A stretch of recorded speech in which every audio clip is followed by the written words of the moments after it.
تیاری کرو اپنی اور اپنی اللہ کی طرف آؤ، مارے جاؤ گے ادھر. کیونکہ اہل سنت کے لیے جو سب سے وہ معاملہ ہے کہ اہل سنت کا گڈھا جو ہے نا وہ شعر و شاعری میں پھنس گیا ہوا ہے، اور اس شعر و شاعری نے ہمارا کچھ بھی نہیں چھوڑا. دیکھیں نا شاعر ہمیں کیا کہہ رہے ہیں، شاعر ہمیں سنا رہے ہیں مینوں روز حشر دا ڈرنا. شاعر ہمیں کہہ رہے ہیں لوکاں مینوں آن ڈرایا، رات قبر دی کالی میں سنیا اتھے ہونا آنا جنہ مونڈے کمری کالی. شاعر ہمیں یہ بتا رہے ہیں، شاعر ہمیں کہہ رہے ہیں جہنم میں کیا میرا سایہ بھی نہ جائے گا. شاعر ہمیں کہہ رہے ہیں مجھے دیکھ کے جہنم کو بھی آ جائے گا پسینہ. وہاں صدیق اکبر بیٹھے ہیں، عمر فاروق بیٹھے ہیں، عثمان غنی بیٹھے ہیں، اور حضور فرما رہے ہیں 7 باری شعر پڑھنا ہے اللہم اجرنی من النار، 7 باری ذاتی پڑھنا ہے. حضور صدیق اکبر، عمر فاروق، عثمان غنی، مولا مرتضیٰ کو فرما رہے ہیں 7 باری شعر جہنم کو بنا منگنی ہے تو 7 باری مگر اس کے بعد منگنی ہے. تو شاعر کہتے ہیں کہ جہنم میں میں کیا میرا واہ تو نہ لگے لگ گئے. ٹھیک ہے جی، یہ کہتے ہیں نہیں وہ ہے ہی کچھ، ہونا ہی کچھ نہیں ہے. وہاں ابراہیم علیہ السلام دعا کر رہے ہیں ربنا اغفر لی ولوالدی وللمؤمنین یوم یقوم الحساب. یہاں نبی علیہ السلام کے لیے، ہر نبی کی کوئی نہ کوئی دعا ہے.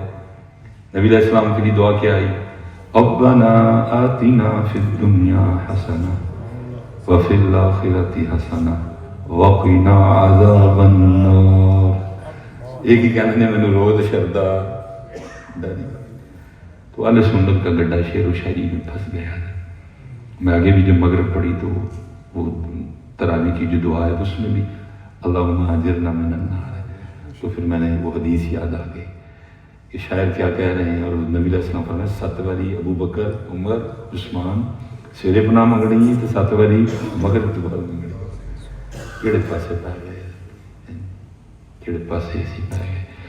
تو اس لیے کانوں کا مزہ نہ لو، مارے جاؤ گے.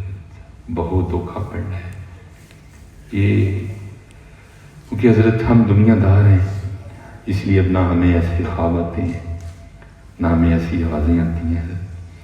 حضرت فضیل بن عیاض کے لیے میں پڑھ رہا تھا، آپ کہتے ہیں کہ میں قبرستان سے گزر رہا تھا تو حکم ہے کہ بھائی لگو تھے السلام علیکم یا اہل القبور یغفر اللہ لنا ولکم.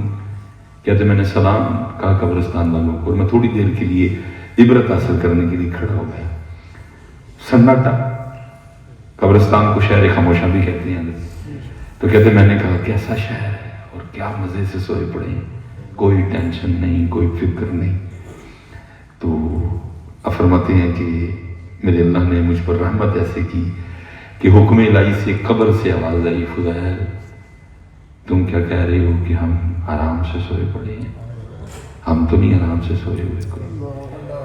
تو فرماتے ہیں میں پہلے تو حیران ہوا آواز سن کے، پھر میں نے تھوڑا سا خود کو سنبھالا اور میں بھی آگے سے بولا.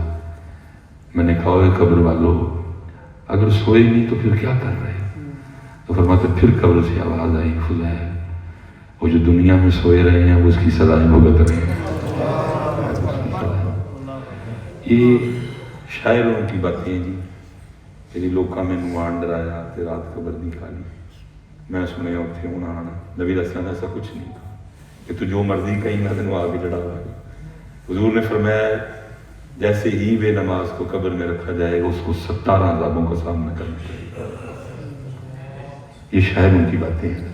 حضور نبی علیہ السلام نے ایسا کچھ فرمایا سب سے پہلا عذاب جو بے نماز کو دیا جائے گا وہ یہ ہوگا اس کی قبر ہی آپس میں مل جائے گی.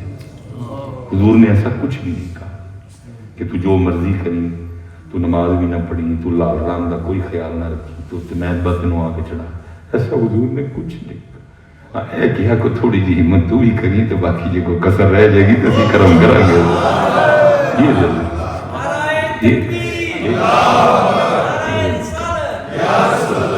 یہ کھلی چھٹی، یہ کھلی چھٹی والا کام اس کے لیے بہت دکھا.